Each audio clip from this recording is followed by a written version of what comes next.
गांव के एक पुराने पेड़ पर एक बदमाश कौवा रहता था। वो पूरे दिन इधर उधर उड़ता रहता और अपनी बदमाशी से सभी को परेशान करता था। वह पेड़ के नीचे खड़े किसानों के सिर पर बैठ जाता, कभी उनके बर्तन गिरा देता तो कभी उनके खाने में चोंच मार देता था। उसकी बदमाशी से सभी परेशान थे, लेकिन कोई उसे पकड़ नहीं पाता था। एक दिन गांव के एक बुजुर्ग किसान रामू ने सोचा, इस कौवे को सबक सिखाना बहुत जरूरी है। उन्होंने अपने खेत में एक जाल बिछाया और उसमें थोड़ा चावल डाल दिया। चावल देकर कौवा लालच में आ गया। वह जैसे ही चावल खाने के लिए नीचे उतरा, वह जाल में फंस गया। अब रामू काका कौवे को पकड़कर अपने घर ले आए। उन्होंने उसे एक पिंजरे में बंद कर दिया।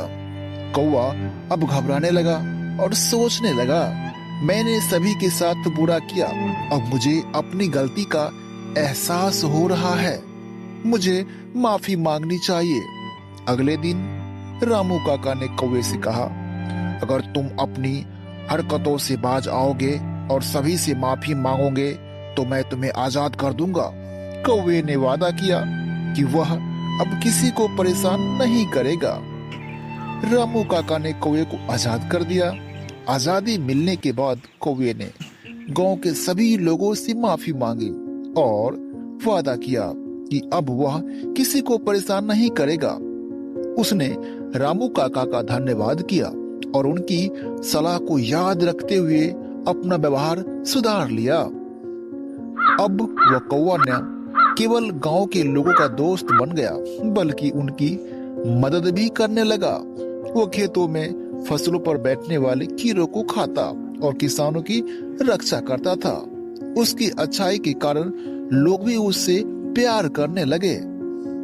इससे शिक्षा यह मिलती है कि बुरा व्यवहार करने से दूसरों को ही नहीं बल्कि खुद को भी परेशानी होती है।